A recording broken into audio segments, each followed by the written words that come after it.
두 친구가 모처럼 만나서 서로 이제 이야기를 합니다.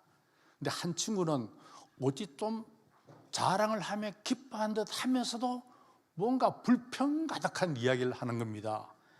그 얘기가 뭐냐면, 3주 전에 우리 할머니가 돌아가셨는데 나한테 2억 유산을 남기고 돌아가셨어. 근데 그 얼굴이 완전히 그냥 기쁜 얼굴이 아닌 거예요. 그 이 친구가 오 그래? 자네 횡재 만났네? 그랬더니 2주 전에는 외삼촌이 돌아가셨는데 외삼촌이 나를 굉장히 이뻐했거든.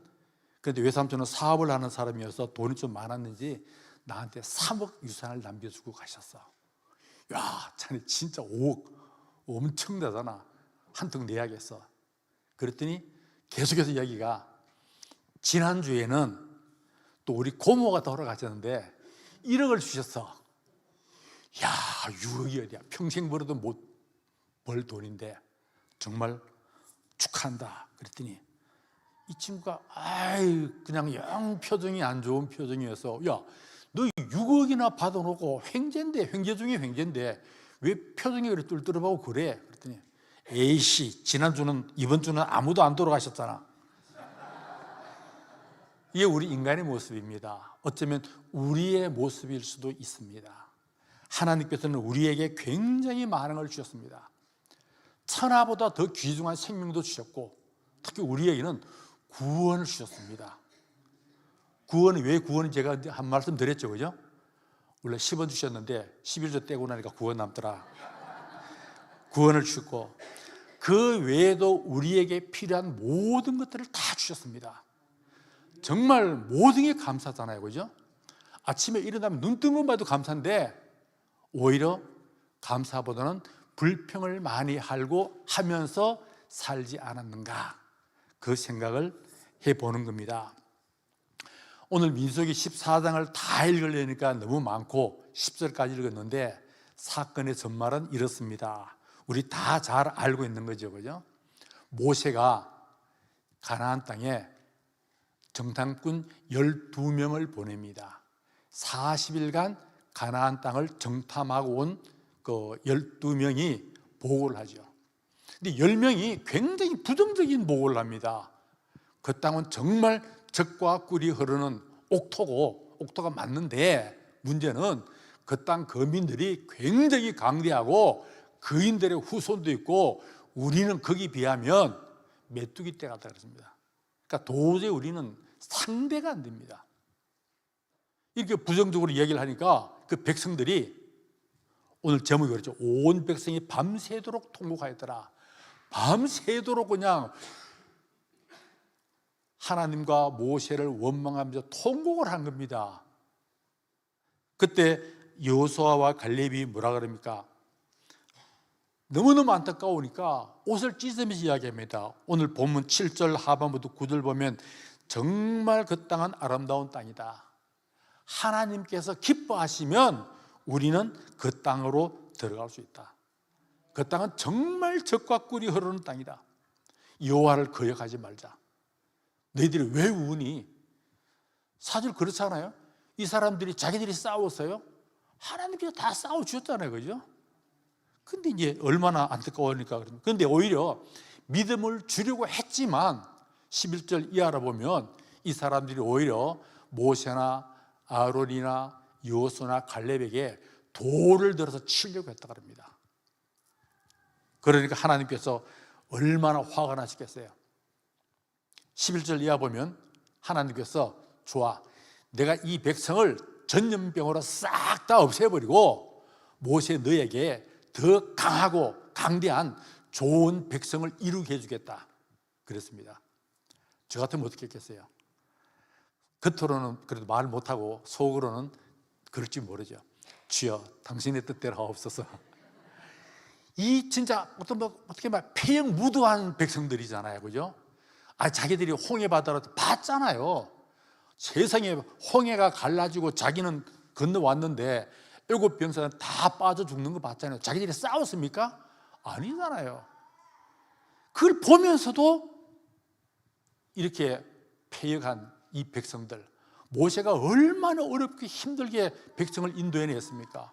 그 자기들이 다 봤잖아요. 그럼에도 불구하고 돌로 치려고 했잖아요. 그러면 정말 속으로는 아주 고소했겠죠, 그죠? 그러나 겉으로는 그렇게 못하니까 주여 당신의 뜻대로 하옵소서 그럴 텐데, 모세는 역시 모세인지라 그러지 않았죠. 하나님의 크신 그 인자하심으로 진노를 거두시고 이 백성을 용서해 주십시오 하고 오히려 간곡히 중보기도를 드렸죠, 그죠? 그게 이제 오늘 14장 얘기입니다. 그래서 오늘 이 14장을 보면 하나님을 절대적으로 신뢰하지 못했을 때 어땠을까? 어땠는가? 그걸 보는 겁니다. 자, 오늘 본 말씀 보면 우리 첫 번째 알 수 있는 것은 하나님에 대한 절대적인 믿음이 없으면 불안함이 생깁니다. 불안이 생기면 불평불만을 하게 됩니다. 내가 분명히 확실히 믿으면 어떤 어려움도 이겨낼 수가 있죠, 그죠? 내가 지금 고난당하지만 괜찮아. 하나님 나를 분명히 확신해 주실 거야.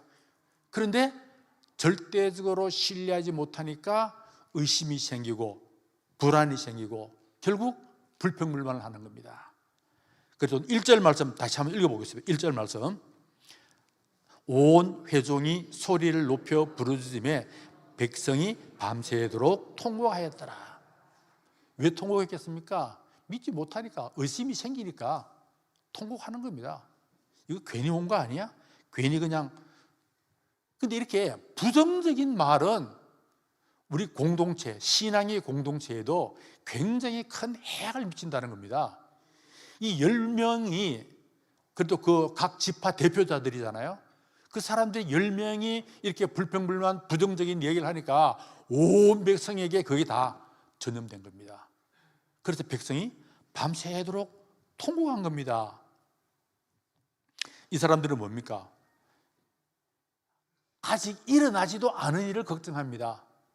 우리가 가나안에 들어가면 그 사람들이 다 칼에 맞아 죽고 그냥 잡혀 죽고 오히려 애굽에서 종노릇 할 때보다 더 못한 결과를 가져온다고. 아니, 자기들이 싸웁니까? 그 일이 일어났습니까? 아니잖아요. 앞으로 일어날 일에 대해서 미리 의심하고 걱정하고 불평불만하고 스스로 절망에 빠져버린 겁니다. 이 믿음 없이 이렇게 되는 겁니다. 우리는 하나님에 대한 절대적인 믿음이 있어야 된다. 이걸 알 수 있죠.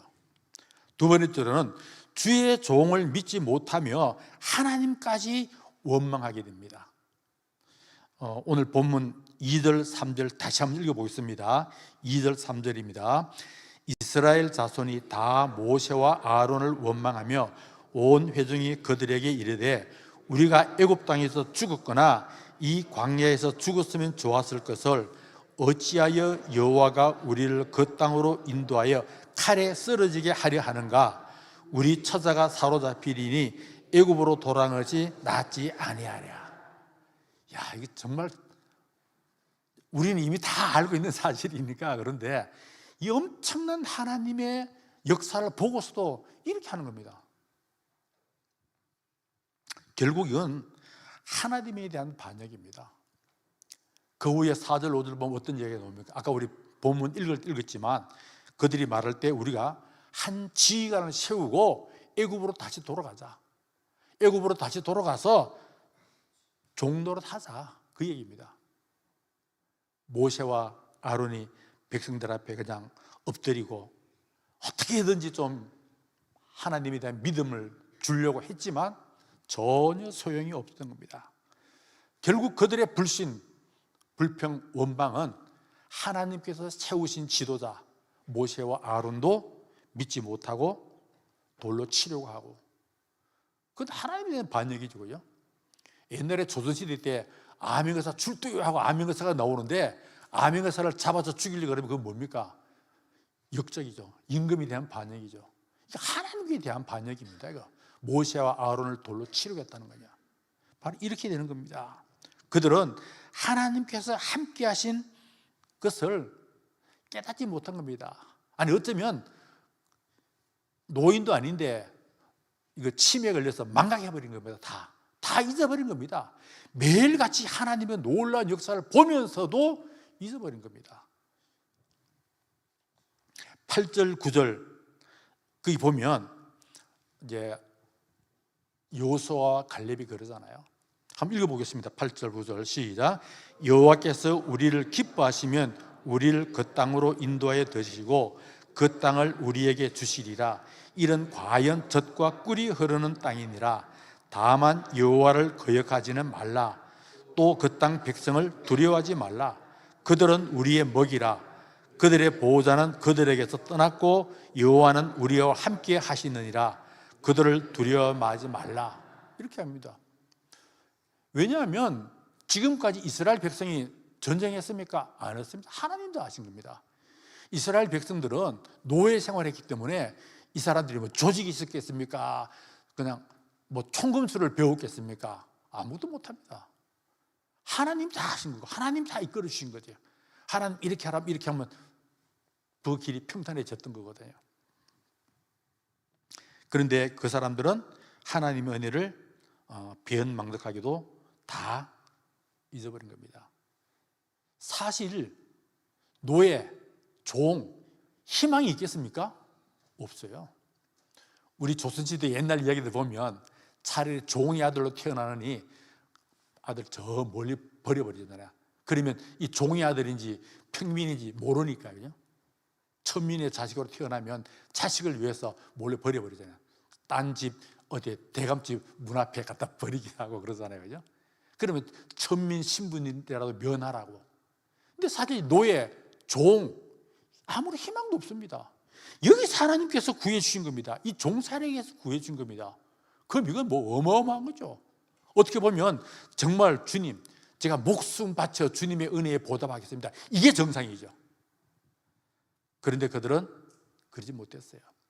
종에서만 해방시켜주는 게 아니라 젖과 꿀이 흐르는 땅으로 인도하겠다 그랬습니다. 젖과 꿀이 흐른다는 것은 이분들이 유목민이잖아요. 양치는 사람들이 많잖아요. 그러니까 풀밭이 좋아야 양들이 좋은 풀을 뜯어먹고 양류를 많이 생산하잖아요. 그리고 꽃이 좋아야 풀밭이, 그러니까 옥토여야 꽃이 많이 피고 꿀도 많이 따오잖아요. 그러니까 이건 굉장한 옥토를 말하는 겁니다. 그리고 옥토를 너희에게 주겠다. 그뿐만 아닙니다. 혹시 성지순례 갔다 오신 분도 아시겠지만 저는 이제 여름에 가봤는데 엄청나게 덥습니다. 30분에 한 번씩 정도라도 물 한 모금씩 먹으면 탈진합니다. 그 정도로 덥거든요. 그 이스라엘 백성이 엄청나게 많은 백성이 움직이는데 그 더위 어떻게 감당합니까? 그런데 하나님께서 낮에는 구름 기둥으로 더위를 막아주시고 밤에는 더 추울까 봐 불기둥으로도 인도하시고, 이건 뭐 엄청난 노래입니다. 그럼에도 그분들은 하나님의 은혜를 잊어버린 겁니다. 망각한 겁니다. 당연한 것처럼. 그러니까 우리 흔히 그런 얘기 많이 하잖아요. 잠시도 공기가 없으면 우리 못 사는데 공기의 고마움을 모른다고 이야기하지 않습니까? 바로 그랬던 겁니다. 그래서 여호수아와 갈렙은 정말 온몸으로 그분들을 반대하고 어떻게든지 하나님에 대한 믿음을 심어주려고 했던 겁니다. 이 사람들은 이렇게 철저하게 불신이었지만 여호수아와 갈렙은 하나님에 대한 어떤 확신, 믿음, 그랬으니까 돌로 치려고 함에도 불구하고 그 사람들에게 하나님에 대한 믿음을 심어주려고 했죠. 하나님을 거역하지 말자. 우리는 하나님께서 함께 하시니까 분명히 이길 수 있다. 이렇게 이야기를 했던 겁니다. 그러니까 하나님에 대한 믿음은 세상이 주는 어떤 두려움도 이길 수 있다, 그 얘기입니다. 이게 두 번째 기억할 말씀입니다. 그 다음에 하나님에 대한 불신은 말씀에 대한 거역으로도 나타납니다. 그 10절 보면 온 회중이 그들을 돌로 치려고 할 때 여호와의 영광이 회막에서 이스라엘 모든 자손에게 나타나시니라 그랬습니다. 좀 전에 말씀드린 것처럼 이런 행동은 모세만 반역한 게 아니라 모세를 인도자로 세우신 하나님께 대한 반역이었던 겁니다. 그러면 그 결과는 뭡니까? 그 결과는 우리가 다 알지만 그 이제 민수기 14장 저 뒷부분에 나옵니다. 28절에서 이제 33절 보면 이렇게 나옵니다. 그들에게 이르기를 여호와의 말씀에 내 삶을 두고 맹세하노라. 너희 말이 내 귀에 들린 대로 내가 너희에게 행하리니 너희 시체가 이 땅에서 엎드러질 것이요. 그러니까 시체가 이 땅에 엎드러지는데 여호와가 여호와의 말씀에 내 삶을 두고 맹세하노라. 그러니까 절대 안 봐주겠다는 거죠. 너희 전부 그냥 광야에 엎드러지게 하겠다.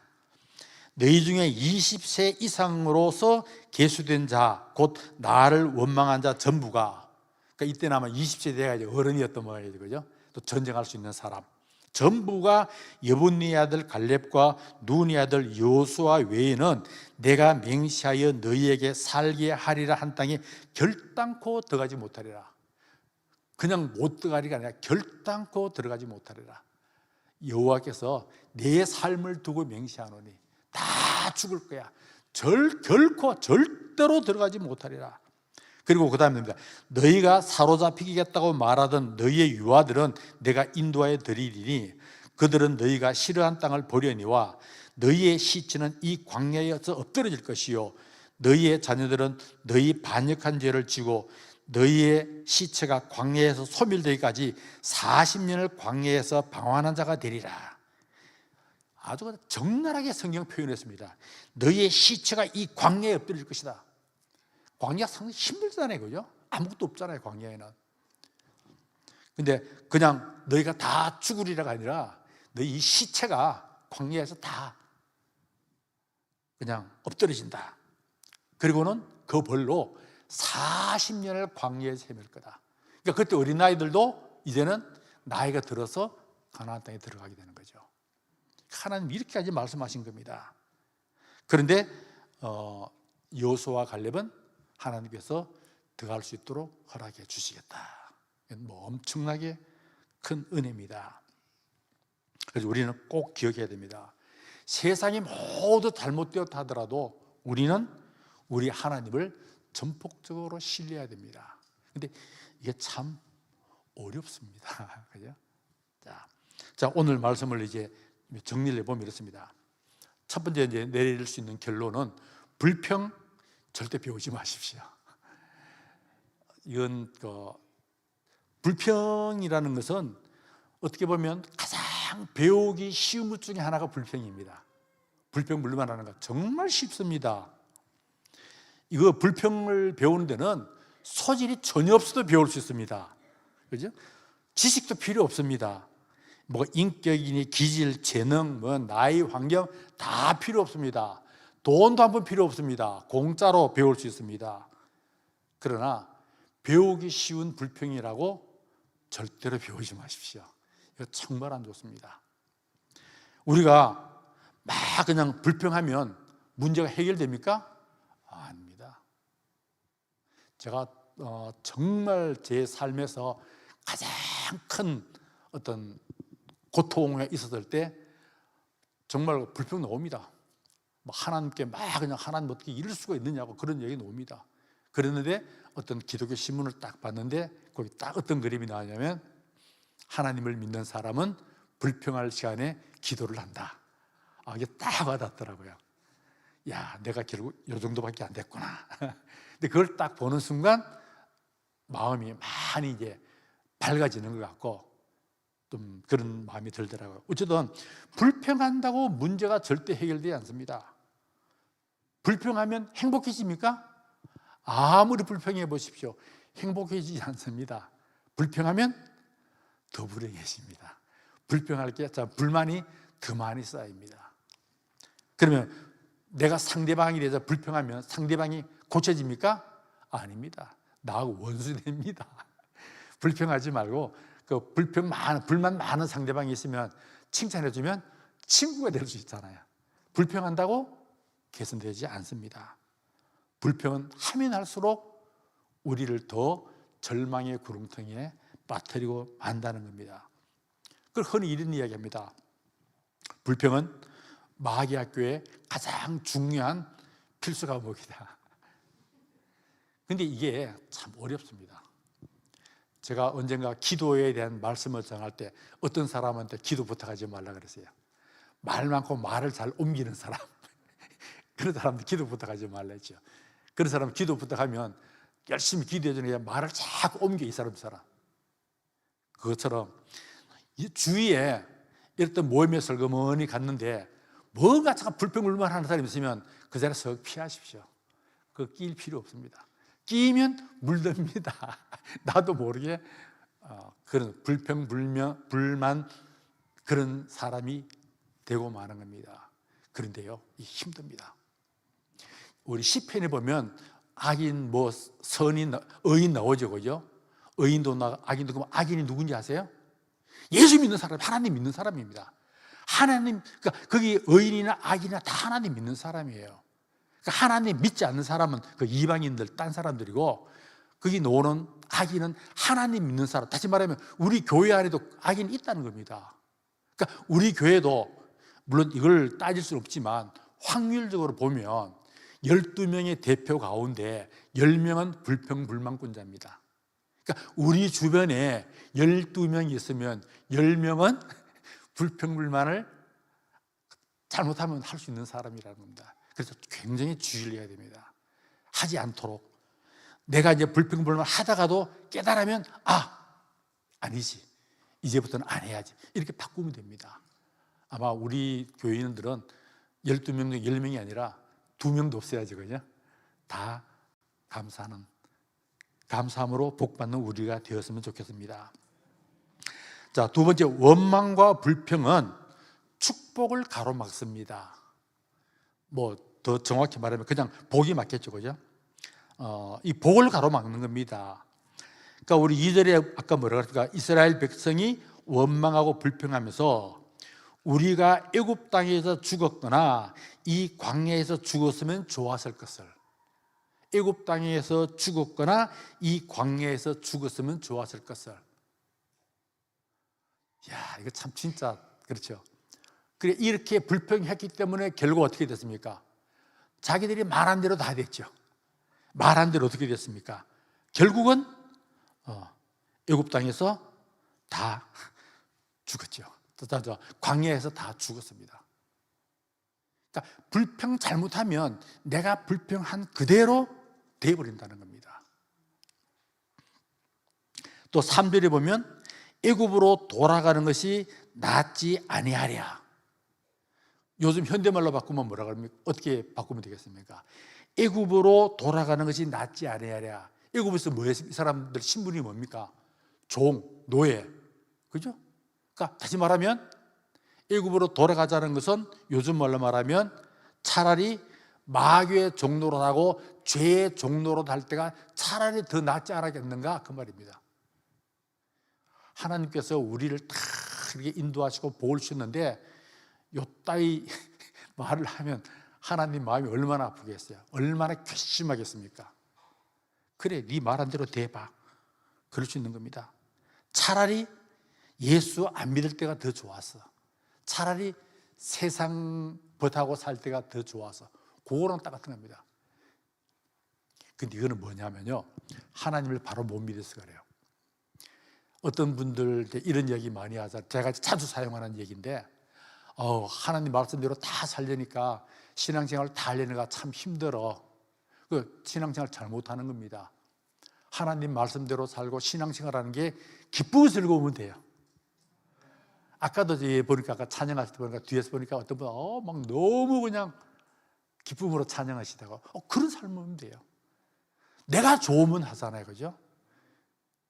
제가 자꾸 이제 사용하는 것 중에 하나가 뭐냐면 등산하는 사람. 저는 평소에서 등산 좀 안 좋아하는데 등산하는 사람은 그렇게 힘든데도 그냥 밤잠을 안 자가면서도 등산하잖아요. 그 뭐가 힘들게 해요? 근데 그 사람들은 좋으니까 하는 겁니다. 그러니까 저는 이제 등산은 안 가지만 옛날에는 이제 밤낚시 종종 가거든요. 그럼 이제 저녁에 이제 일 다 끝나면 가서 아침 새벽까지 그냥 아침까지 낚시하면 얼마나 피곤하고 힘들겠습니다. 그러니까 난 좋으니까 하죠. 그러니까 예수 믿는 게 좋으면 됩니다. 그러니까 고아를 어떤 분이 입양을 했는데, 아니면 이제 그 노숙자를 어떻게 뭘 딱 줬는데 그 이제 내가 노숙소에 있을 때는 아무데나 일어나면 되고 세수를 안 해도 되고 내 마음대로 했는데 어떻게 어느 집에 입양해 가거나 어느 기관에 들어갔더니 막 규칙적인 생활을 하러 가지 매일 세수하고 샤워하러 그러지. 그게 귀찮으면 그냥 노숙자를 하면 됩니다. 그냥. 그러나 그게 좋으면 내가 지금까지 매일 샤워도 못하고 냄새가 났는데 너무 좋아. 좋으면 하는 거잖아요. 그러니까 신앙생활을 하는 게 말씀대로 사는 게 좋으면 합니다. 근데 너무 좋아가지고 예를 들어서 이렇게 이건 안 되죠. 저는 제가 이제 하지만 제가 잘못됐다는 걸 압니다. 저도 간혹 하다가 이제 뭐 세상적인 거 잘못된 거 합니다. 그러면 그냥 하나님께 종아리 몇 대 맞으면 되지. 그건 하지 마십시오. 뭐 그럴 수도 있잖아요. 그죠? 자식이 부모 말 다 잘 들어요? 어떨 때 혼날 생각하고 그냥 각오하고 잘못할 때도 있잖아요. 저도 그럴 때도 있긴 있습니다. 어쨌든 이제 그거는 아니라는 겁니다. 하나님께서 엄청나게 진노하실 일입니다. 다 해주셨는데 하나님은 우리의 기도만 들으시는 게 아니라 평소에 우리가 무심코 말하는 그 불평불만도 다 듣고 계신다는 겁니다. 자, 이게 정말 우리가 본받을 분이 있습니다. 사도행전 16장에 보면 바울과 실라 이야기가 나옵니다. 바울과 실라가 빌립보에 전도를 하는데 점치는 여종을 구원해 주죠. 그죠? 딱 점치는 여종을 귀신을 쫓아내주고 주님을 이제 증거했단 말입니다. 그러니까 그 점치는 여종을 통해서 점을 치고 돈을 많이 벌던 사람들이 점을 못 치잖아요. 하니까 바울과 실라를 고발한 겁니다. 고소해가지고 이게 바울과 실라가 억울하게 감옥에 갇히고 그냥 갇힙니까? 매를 맞고 또 뭔 중죄를 지었다고 쇠고랑 쇠사를 착고를 찾고 감옥에 갇혔습니다. 이럴 때 우리 어떻게 해야 될 것 같아요? 그래서 저는 아직 믿음이 적어서 그런지 몰라도 저 같으면 하나님, 내가 주의를 했는데 하나님 분명히 내일에는 하나님 감옥문을 열어주시고 저희를 영화롭게 해줄 것을 믿습니다. 그러실지 모릅니다. 그죠? 속으로 좀 하나님 이럴 수가 있나 그럴 수도 있을 거고요. 그런 경우 우리가 살다가 보면 많이 당합니다. 내가 정말 하나님을 위해서 열심히 했는데 교회 그런 일 많아요. 교회가 제가 아까 의인도 있고 악인도 있다고 그랬잖아요. 내가 정말 진심으로 순수한 마음으로 하나님과 교회를 사랑하는 마음으로 열심히 봉사했는데 뭐가 잘못된 뭐가 잘못된 이 불평하는 지적하는 사람이 있잖아요. 그죠?